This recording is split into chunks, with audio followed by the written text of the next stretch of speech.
Dinosaur Park Podcast! We're in the car again! For our third... Is this our third podcast? Yeah. Okay. So, we're back in the car. Third podcast. It's me and Gabby. And we have a mascot. His name is Gustavo, named by Jenna. Oh, fuck! Oh, no. This is Gustavo. He is our mascot. He owns the company. He's the CEO of the Dinosaur Park Podcast. He's the founder and owner and co-owner and associate, and yeah. He kind of sits here and looks cute. He files all our paperwork. We can never go bankrupt with him. Yeah. If and when we get paid for this, then he'll deal with that. Yeah. Yeah, this is Gustavo. He is our mascot. Hello, Gustavo. Everyone put some fucking respect on his name. Because we wouldn't be here without him. Even though I just got him like 3 days ago. What's today's topic? Music! Today's topic is music! I feel like it's pretty appropriate because I have a My Chemical Romance shirt. Me too. Yep. Styling. So, music. Okay, what? Oh shit, our fucking mics! Our mics!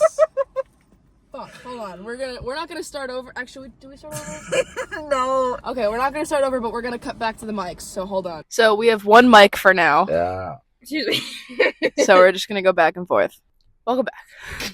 So, crunchy mics are back. I love the crunchy mics. Ah! Okay, so good question that I came up with just recently for this topic. Okay. Is what, okay, so I feel like you kind of dive into every genre of music, but for me personally, I kind of dive into like more of like the heavier genre, like metal, new metal, rock. So, what band or what song got you into your favorite genre of music? Would you like me to answer first? Yeah. Okay. So, for me, I grew up with my dad listening to Octane on the radio, and so whenever I would be in the car with him, that type of music would be playing. So I just kind of grew up around it. My mom, she played a lot of like country or like the radio. She would more often listen to just generic radio, and then as I got older, she kind of like leaned into like more of one genre. Actually, no, two. She leans into two, and she either listens to country or like rave music remixes, and there's like no in between. Like it's not like the crazy rave, but it's like that, like the mom version of a rave, like whatever you would think.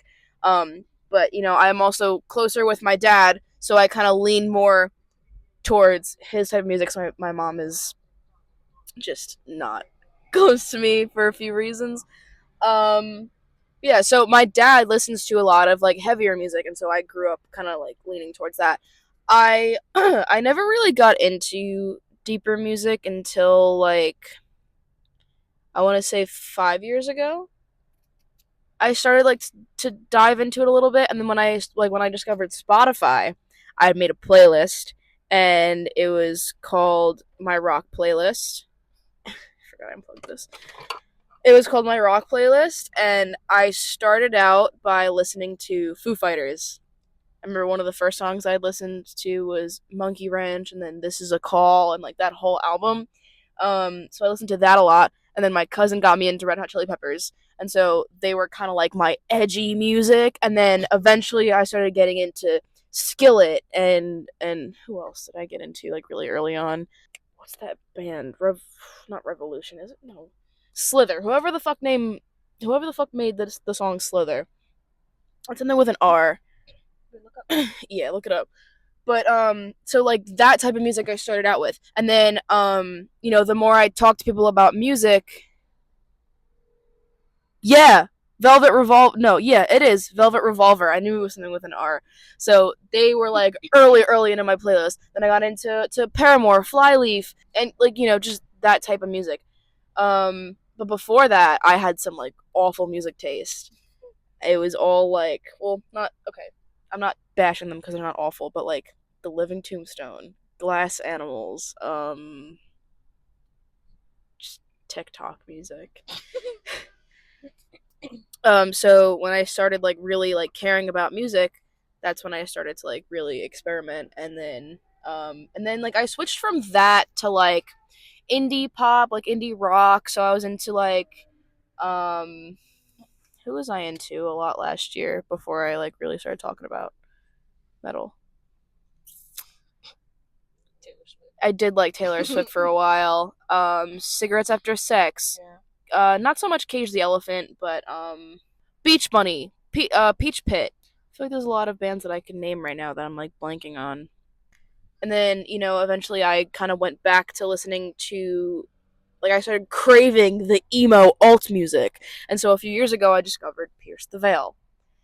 Pierce the Veil opened a whole new world for me because they got me back into the heavier rock music. So I started listening to every Pierce the Veil song possible. And then after I found out about Pierce the Veil, I started really getting into My Chemical Romance. And then I got into Bring Me the Horizon, Motionless in White, Bless the Fall. What else did I get into? Falling in Reverse, Papa Roach, that type of stuff. So, but this all started because of my dad. And then after my dad, when I got into it on my own, it was Foo Fighters. They were like the beginning. Them and Red Hot Chili Peppers were like the beginning to my whole world. Okay, that's wow. I just talked for a whole lot. Yeah, that was like a whole 5 minutes. What was the question again? What song or what band got you into your favorite genre of music? I don't know. I don't have a favorite genre. I just kind of listen to everything. But that's just because, like, living with my mom, she always listens to, like, Spanish music, bachata, salsa, all of that. And then my sisters, they would listen to, like, straight up white girl music. And then I had a whole big thing with Katy Perry for, like, half of my life. And then, yeah, literally. And then with my dad, he was more like rap, just straight rap. And the occasional, like, R&B, blues music. My grandmother is a lot of, like, blues, like old blues, like straight up just saxophone blues. So there was just that. And then my brothers were also very rap. They were just like Drake, and I was like, no. But it's like I don't know. I guess you could say Katy Perry, but like I don't know. That was like the first artist I was like into. Oh my god! You know who I was hooked onto a lot? Adele. Growing up, my favorite artist was Adele. She was, oh my god, she had such a chokehold on me. And you know what else is cool? To switch the topic a little bit, still on music, but how playing an instrument affects your music taste. Mm-hmm. I think there has to be some science behind it that I just haven't researched yet, because I never really cared about music to the extent that I did until I picked up a guitar and I knew nothing about it, and I was like, I really want to learn this. And then it made me like deep dive even more, because when I first started playing guitar, I was in a guitar club, and this one girl was talking about learning a song by The Offspring, and I fell in love with that song. I don't remember what the song is called, but I remember like how it started, and I just fucking fell in love with it. And then I found that song on Spotify, added it to my playlist. It's like on I think it's called Let's Play or something like that. Go out. Come Out and Play. It's called Come Out and Play by The Offspring. That song I was obsessed with for the longest fucking time, and I wanted to learn that song on my guitar because other girl was trying to learn it, and I thought it had such a cool guitar line in it, but I knew nothing about guitars at the time, so obviously I couldn't play it. Honestly, I could probably learn it now and like heal that part of me. But yeah, like talking about music, like me playing guitar, I was never that deep into liking like the heavier genre, respecting that genre until I started playing and I wanted to learn like songs and write music. Like I never realized how cool it was to really sit down and like learn or write something until I really fucking like listened to it, and I wanted to learn it, and then I tried to learn it, and I was like, wow, like this is fucking skill. With the more heavier genre, like I didn't start to appreciate it more until you. And then like you started learning stuff on your guitar, like when you had learned Everlong. When you first showed me that, I was like, oh shit, that's kind of cool. And then you learned a song by Pierce the Veil, and then I was like, oh yeah. And then you just eventually just started putting me onto your songs, and I was just like, Yeah, I was like, well, yo, like, let me show you this song. Like, you would maybe like this. Actually, no, it started off by me saying, like, hey, like, this song is really cool. Like, you probably wouldn't like it, but, like, and you would be like, no, like, let me hear it. Yeah. And so, like, I would play it, and then you would actually like it. And then, like, from that point on, I started showing you, like, all these different songs. And now, like, we kind of share a music taste, and it's like because like you share your interest with of like one song, and it just like it sparks something, and I think it makes our friendship, yeah, it makes our friendship so much stronger because like I kind of like I I helped you create a love for something Yeah. that like I also love. Yeah. So it's like, it's cool, like I get to yap about it and teach you about it, and then you get to enjoy it with me. Yeah. So it's cool. Another thing that brought us, I think music in general just like made us really like had to have a really close bond. Yeah. So I remember when I first got my acoustic, I didn't know how to tune it properly, so I took it to school because I was in guitar class, and I had him help me tune it. And then we were in the gym because we had gym together that year, and I made you play a song. You played like Yeah. you Oh played, my like, god. Taylor Swift or something. I forgot about that. Yeah, it was like one of the first songs that I had learned. It was Lover by Taylor Swift because it was very easy and it was literally three chords, and it was the first three chords that I had actually learned how to play. It was like E minor, a G, and then like a D chord or like a D minor, something like that. But it was like one of the easiest songs ever, and it was the first song that I learned. And so off the top of my head, that was like just the first thing I thought of playing. So she was like, "Here, play me something," and I was like, well, I don't know. And so I picked up the guitar and I played it, and like a few of the kids were like looking at me, and I was fucking scared. It probably sucked. I don't remember what it sounded like, but I probably sucked. But I played it, and like that's just kind of like what we bonded over, and yeah, that kind of just brought us closer. Like I don't know, our friendship didn't like start revolving around music. It kind of just started with Kaz. Yeah. And then like when we actually spoke, then like we kind of were like, hey, like we actually have a lot in common. Like this is really freaky.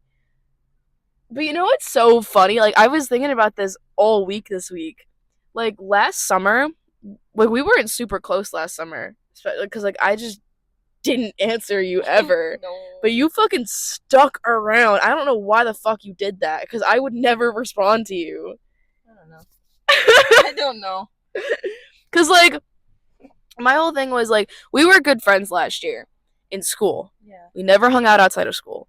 We never talk outside of school. Yeah, we like it was very rare that we would talk outside of school. Like the only time we would really talk was like in a group chat, and like even so I wouldn't respond that much. I wasn't a good texter. No, you're still not. And like I just didn't feel like, I don't know, not to be like a bitch, but like I just didn't feel like talking to you. I was like Okay. like at the time I was just like, I don't know, like I didn't really have a lot of friends last year, and I don't know. I think I was just overwhelmed, and yeah, it was like a trust thing. I was going through like relationship issues, and I just didn't. I don't know. I just didn't want to be close to her. I was like, just fuck off. But like I didn't want to tell her to fuck off. But so like when that school year ended, and she just kept texting me, and I was like, whatever. Like I was dry. I was a bitch to her. I don't know why the fuck you wanted to stay friends with me. I was a fucking bitch to you. I was a fucking bitch to you. And then as the summer like ended, and then school was about to like start soon, then we started talking about classes, and then we figured out that we had one or two classes together. One, right? No, yeah, it was one. We had one class together. We sat together, immediately got so much closer. I was like, you know what? Maybe this is my best friend. So we became really close our senior year. And then of course our love for music only grew stronger, and then now we do some stuff together. We're in a band that we just don't do anything about. Yeah. So we're in a 2-woman band that we've never done anything about. So yeah. But it's gonna happen one day. Eventually. Yep. At some point. Keep your eyes peeled. Space station. Yep. Space station. Pluto, Venus. Iconic duo. Yeah. Okay, I shouldn't do that because we're not gay. We're not gay. I mean, we are. Yeah. No. Okay. We she's gay. I'm half gay. We don't partake. But we don't. Yeah. No. I'd rather eat shit on a stick. Thank you. Yeah. Yeah. That's just. You know what's so funny? You had mentioned that one of the first songs you learned was like was Taylor Swift, right? My first song was the most classical song ever. It was like fucking, Oh, what was it? Yeah, but you were also like involved in school. Yeah, but I wasn't in the class when I first learned though. It was just like the teacher. He was just like, "I like you. You're not in my class, but I like you. Take a book." Okay. I don't remember. I don't remember what the first song was, but I know the second song was. Oh, I learned Beethoven's Ninth Symphony. I swear, that was the first song I learned. Like, oh yeah, I just started playing guitar. I want to learn Beethoven. That's literally the first song I learned, and then the second song I learned was like Pachelbel's Canon in D. That was the second song I learned. What? Have you ever heard either of those songs? No. I think I've heard Beethoven, but not whatever the fuck that second song was. Oh, that was the first song I learned on piano. Are you serious? Oh, to joy, yes. Bro, I used to play piano like years ago, and the first song that I learned, and I actually performed in front of people at like the talent show at my school, was Ode to Joy. It is. You learned that on guitar? How the fuck you do that? It's literally, it was like, because it was like a beginner book, it was like on the first 3 strings. Is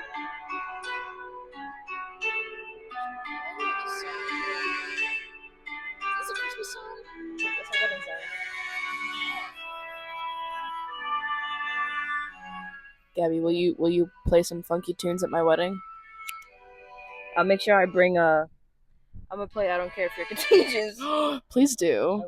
I'm gonna have some Pierce the Veil played at my wedding. Yeah. To my future husband, deal with it.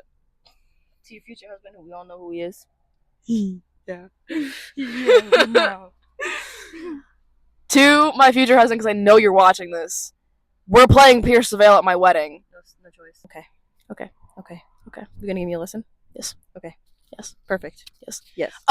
Past the Nirvana is actually a good song for you to learn, especially if you've never done a Pierce the Veil song, because when it comes to Pierce the Veil's music, we're gonna go on a tangent for a second because I fucking love Pierce the Veil and I can't get enough. So when it comes to Pierce the Veil, they're my favorite band. I'm getting a tattoo for them soon. That's how much I devote myself to them. Their guitars are very unique. There's like 3 guitars. There's usually like 3 guitars. But so when it comes to their music, their guitars are never really that consistent. There's a lot of switch ups in their songs, and like, you know, of course, like in every song you go back to like, you know, a part that you played before just so it sounds cohesive. Yeah. But there's always something different in Pierce the Veil's guitars, and they're like all of their guitars are difficult to an extent because they're all so unique in their own way and they're all different. But Past the Nirvana is pretty simple for the most part, and I think you could get that down pretty easily. Okay, you gonna teach me? Yes. Okay. Jill's gonna teach me at her house. Yes. Yes.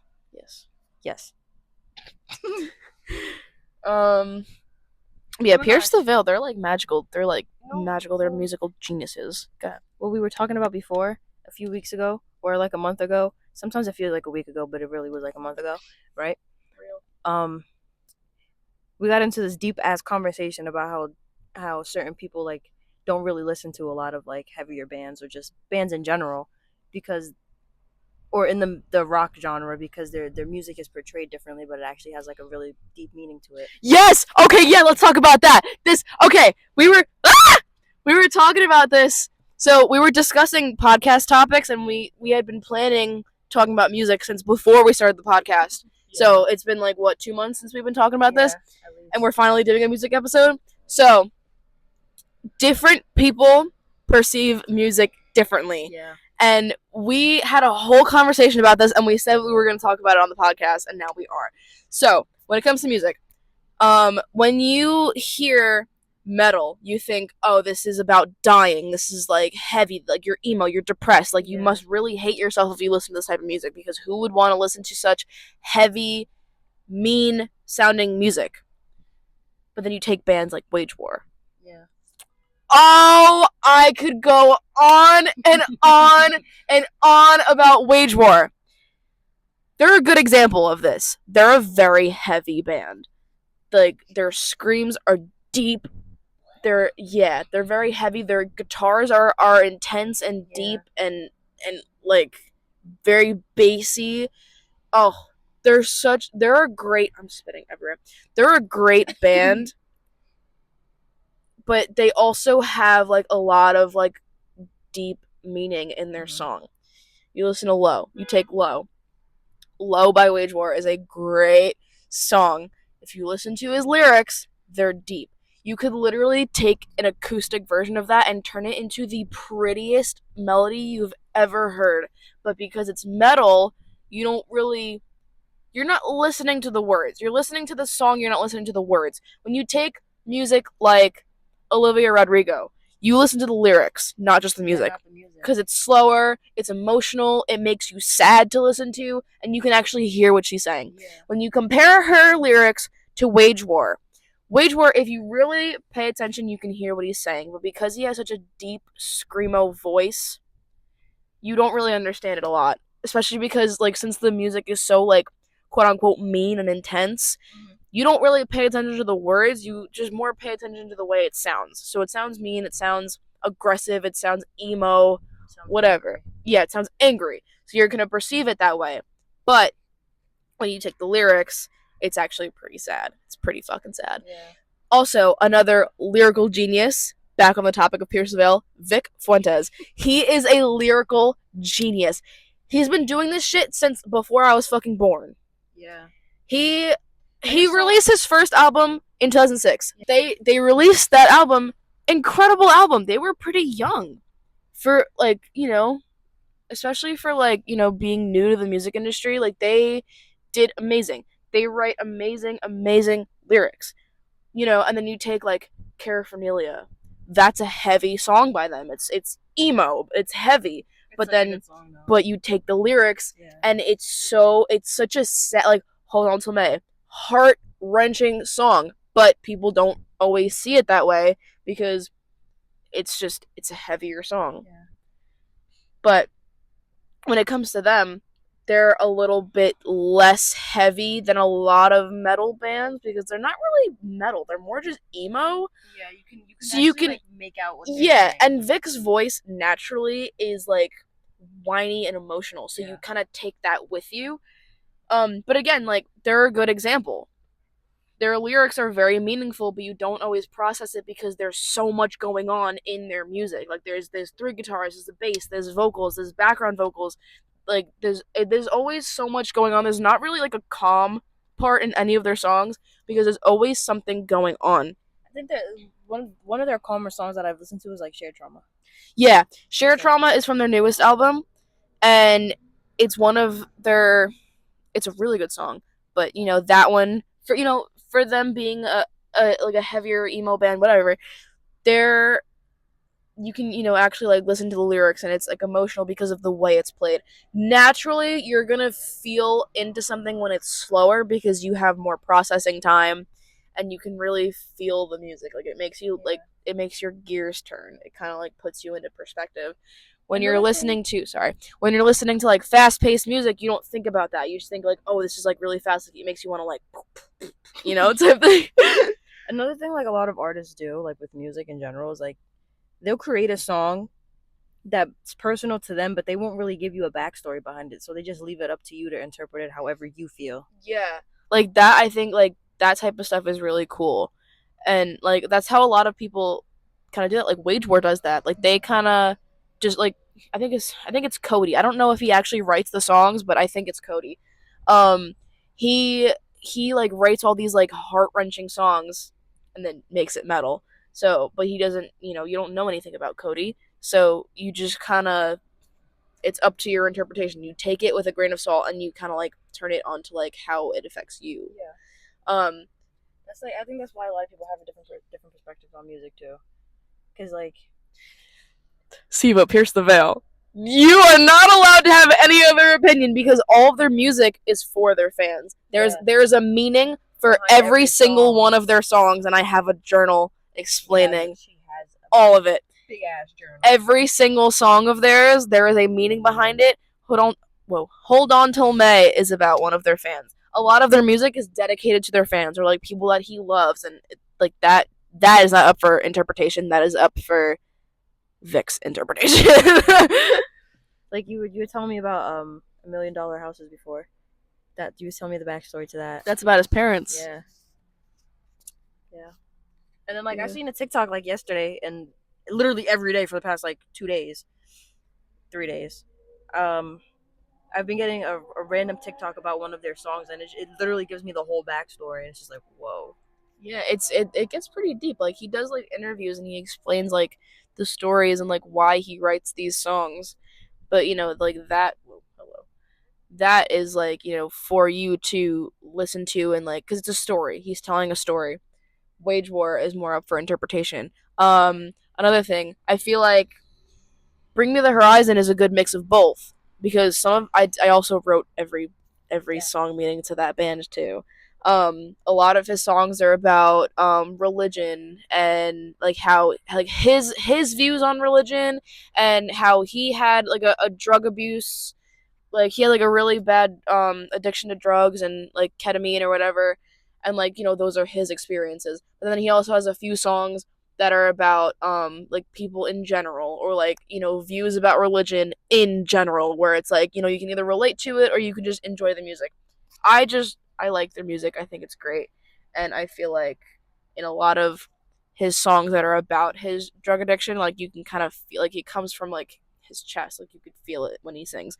But again, that is also a band that you don't really see as emotional or sad because their music is so in your face that you just don't see it when you listen to it for the first It's time. like we were in the car. I don't know where we were going one day, but we were just in the car, and you started playing Kool-Aid, and I was like, "What the hell is the song about?" And you were explaining it to me, and I was like, "Whoa!" Yeah, the meaning behind Kool-Aid is about a cult that killed 900 people. Yeah. And so, they wrote a song about that, and it turned out great. But when you first listen to it, you're not gonna say, "Oh yeah, this is clearly about a cult." You just think, "Oh yeah, it's Kool-Aid, like whatever. It's just a fucking stupid metal song." But then, you really read into it, and it's a deep song. Yeah, I heard that. I hope the mic picked up on that. I hope not. I don't know.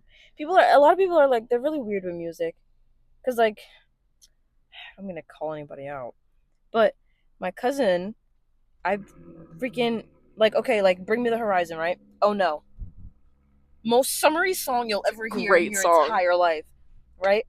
Jill put me onto that, but yeah, I did. so I tell her to listen to it because I'm like, this was something that she would listen to. I'm like, oh, you should listen to the song.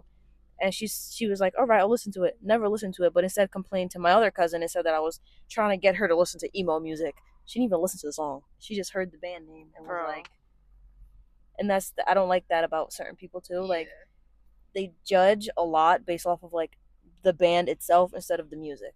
Right. It's like, don't judge a book by its cover, guys. And then you're judging a book by its cover. Yeah. Same thing with like, Bring Me the Horizon. They have some pretty good like more chill songs. Like they don't have a lot of chill songs, but Oh No is good. Mm-hmm. Run is good. And then same thing with Wage War. They have like they have like stripped versions of their songs. Like Johnny Cash is a good song. What are there? They have They just did Wage War just did Magnetic. Yeah, Magnetic. That's a good song by them too. And like they're very heavy, but they do like softer versions of their songs, and it's very enjoyable by a lot of people. And some Pierce the Veil did a few acoustic covers too, and it's beautiful. Yeah, it sounds really. That's good. Like you had me listen to. I forget the name of the song. Ghosts, Sleeping with Sirens. Yes, Ghosts. Oh my god, that song is so good. Okay, so here's a good comparison. So if you don't like metal, but you want to like appreciate the lyrics of a metal song, listen to Agree to Disagree, the acoustic version by Sleeping with Sirens. That song I will recommend to literally everybody. So the original version is pretty heavy. It's emo. It's like rock metal, whatever genre you want to call it. It's Sleeping with Sirens. It's a good song. It's a great song. But then if you don't really like that heavier music, you listen to the acoustic version because it's fucking incredible and you can understand, you can hear every little instrument, the way he sings it, like, oh, the way he plays it is just so cool, and it sounds the same but softer. So you can, if you're not really into that genre, you can appreciate it more. And you can appreciate the craft. Cause both versions of that song are so fucking good. It's wild. It's wild. And I discovered the acoustic version while I was in Florida. I love Agree to Disagree. It's been like one of my favorite songs by them for months.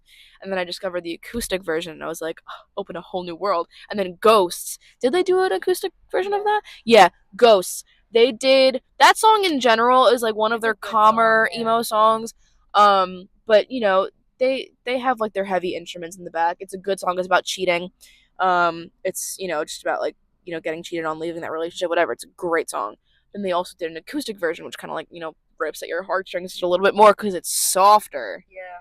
And it's just a good comparison. Like you just appreciate the different sides of music because at the end of the day, music is music. You know it's why an art. Yeah, you know why a lot of people don't appreciate metal either is because it's not really mainstream like everything else. Like you'll hear the same 3 songs by Olivia Rodrigo rotate throughout the same 4 stations in a matter of an hour. Not even in a matter of 30 minutes, you'll hear the same 3 songs over and over again.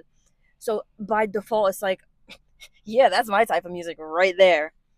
But then there's like these other artists and these other bands like that have less than That are trying so hard to get Right. up there, and That they don't don't really even- have an opportunity to. yeah, right. They have less than a million listeners monthly, and then there's people like Olivia Rodrigo that have like 3 million, and then I think it's more than that. yeah, probably. Because Chapel Roan has like 36 million, I think, at this Holy point, and shit. she just blew up not even a year ago, Yeah. and she already has that many. But even now, like she's becoming mainstream. She's not underground. She's not like the new up and coming queer artist. No, like she is the queer artist. Yeah. She is the mainstream queer artist because everybody likes her music just because it's very poppy. It's like people are attracted to that type of music. When you come into, I think people are also kind of afraid of the alternative style. This is another thing that we can get into too. The idea of punk and what society wants punk to be. Oh my god, that's a whole topic that I can get into. But so when it comes to metal, more often than not, people that listen to metal are going to have a darker aesthetic. That's just the vibe that comes with it. Me, on the other hand, I don't. Her music taste and the way she just dressed, period, is Yeah. so opposite. Yeah, I don't really dress like my music taste. I don't really fit in with the typical metalhead crowd. My style is a lot lighter. It's a lot like more boho, more often than not. Um, I appreciate like a studded like emo belt here and there. Like I like my graphic tees, but my style in general is a lot lighter than what the typical metalhead or alternative punk person would wear. But I think because majority of the people, they usually have a lot of piercings, they have dyed hair, they dress in all black, they have a lot of jewelry, aggressive makeup, or just the music in general, it scares people off. They're like, oh yeah, if I listen to this, then I'm emo. Like, no, you're not. I'm not emo. I listen to metal and emo music on the daily. That's my main music taste. I'm not emo. I'm very far from it. I'm not really alternative. I'm very far from it.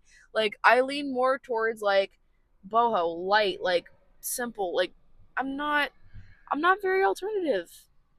And there's nothing wrong with that. Like you don't need to look like your music taste. There's no rule that says you need to look like your music taste.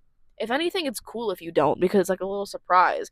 You really think when I tell people, yeah, I listen to metal, that they're like, oh yeah, that's cool. They're like, really? Yeah, Majority of the time, they're like, really? Yeah, it's like I don't know because people they tend to judge you just based off of how you're dressed. Like if you're wearing a specific thing, oh, she must listen to like she's wearing a bracelet right now. Oh my gosh, she's such a Taylor Swift fan. Right. When in reality, she's listening to like straight screaming in her ear. Right. Like Lorna Shore. Oh my god, I love Lorna Shore. They're another crazy band. But yeah, it's like people. Of course, I dip into like that genre of music where it's like light poppy, indie rock. Like, of course, I like that music, but my typical music, I like a lot of metal. I go to metal concerts. Like, you'll never see me in the fucking pit. Like, I'm never in the mosh pit, but I like a lot of heavier music. There's nothing wrong with that. You don't need to look like your music taste, and I think a lot of people are afraid of that. They don't like that. So yeah, I think heavier music gets a bad rep simply because of how it sounds and how people look. And it's really funny because the people that look the meanest are usually the nicest people you'll ever fucking meet. Like a lot of metalheads, they're just people that enjoy music. Like, simply, metalheads are literally just people that enjoy music. I feel like people that listen to like metal and like heavier music tend to appreciate music more. They do. Because it's like they have to really analyze what they're listening to rather than like listening to like Taylor Swift. Her song is going to be a breakup song, So it's like you really have to like really sit there and like interpret what's going on. Yeah, like you tend to appreciate the instruments more. Like, there's Yeah. like it takes a lot out of you to fry scream. It takes a lot out of you to sing that aggressively, to play that solo, to play that quickly on any instruments. You tend to appreciate it more. But yeah, like, just because people look scary doesn't mean that they are, and I feel like that's a big misconception for a lot of people, and it's unfortunately sad, and society does not want you to kind of be outside the box. That's my hot take. And that's another thing about punk.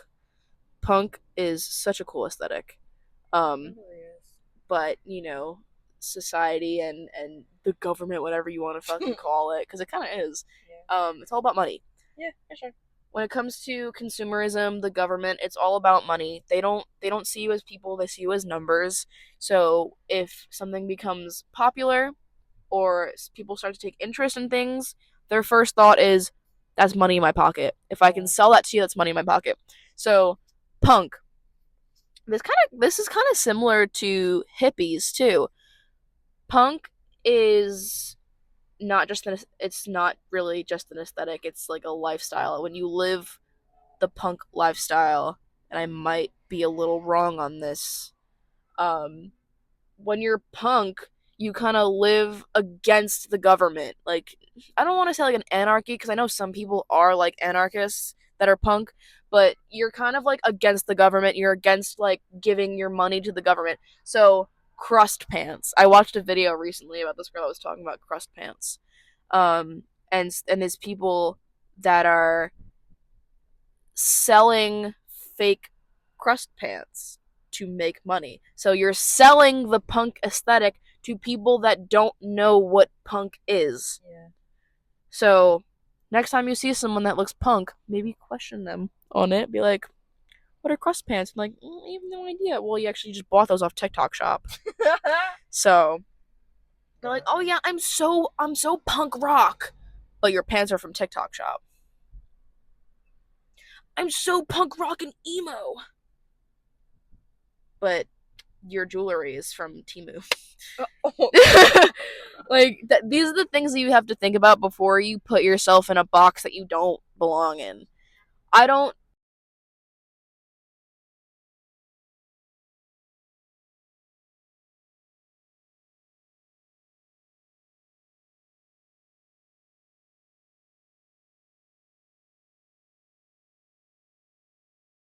It died. Anyways, so you know how Kellen Quinn has like a really weird vocal range? Yeah. On certain occasions, I can hit that. So, I was with my cousin, we were talking about it the other day. I was like, they don't call me Kellen Quinn, they call me Kalina Quinn. That's crazy. We should do a cover of one of their songs. I'm so down. I have it written down for like all the covers that we're supposed to do. I have like an acoustic version of one of their songs that I wanted to do. Okay. We should do that today. So surprised. At least learn the words. Yeah, barely breathing. When I feel a bit inside, but I will cry for people I love. Oh my gosh, guys! Jill has a gig at the Hop Shop August 28th at 10. It starts at 9. Starts I at don't- yeah. starts at 9. It's on Van Duzer Street. I don't know the address, like 2 something or 5 something. I don't know, something Van Duzer Street. On Staten Island. Yes, 1030, I think 1. Yeah, I have it memorized. Does anybody else have that memorized for you? I love performing at bars. I've only done it once. Yeah, she's gonna be famous. Gonna be her sidekick. I hope I become famous. The way it's looking. Oh my gosh, tell me about your school news. Oh my god, yeah. So, I'm in a photography program at my school, and I wanted to be in the music program because I wanted to learn music theory so I can get better at music. And they were like, okay, so music theory is like kind of annoying to get into because you have to take like 3 different classes before you can even join music theory. But we'll have you in touch with one of the music teachers, one of the music professors, if that's really like something you're interested in. And I was like, yes, absolutely. So I got in touch with one of the professors, and he met with me, and he said I have a really good ear for music, and he thinks I'm gonna do really well in this class. So he put me in renditions of music, and then I think next term I will be in the introduction for music theory. Yay! Big ups. You just reminded me, I was supposed to do this too. What? Look into sports and shit. Because I may or may not be playing sports. I also have to look into music because when I made my schedule in like June, they was like, I asked, I was like one of the last people to leave, so I asked the lady, I was like, do you guys do like music stuff? Because it's a criminal justice school, so the chances of that are like slim to none. But she was like, oh yeah, we have different music programs, we have different music clubs. They said if you wanted to minor in music, you can minor in that, and you'll take like they have a guitar ensemble, they have a string ensemble, then they have like a band and shit, and it was just like, oh yeah, and we have like beginner like music theory classes and all that. And then she was asking me like how far I am in music. I was like, well, I've been playing for 4 years. I said I could read sheet music, I could read tabs, I can do all the basic stuff, and like I know most like composers because I had no choice, unfortunately. Yeah. So they was like, she was like, all right, well, she literally told me to like go on this thing and figure it out. And then I was asking yesterday too, and it was like, oh, go on the website or whatever and find the email and then just email them. And I never did it. I actually have work I have to do from yesterday and Monday today that I have not done. We should get down to that. No. I have to pee so bad. We're at an hour. You wanna wrap it up? Probably gotta cut a few things, but Yeah. it'll probably be like around an hour. Okay. Yeah. Okay. Okay, everybody, thank you for hello. Thank you for watching the podcast. We are the Dinosaur Park Podcast. Everyone say thank you, Gustavo. Thank you, Gustavo. This will probably be up in a few days. Stay tuned for more podcasts. Love you.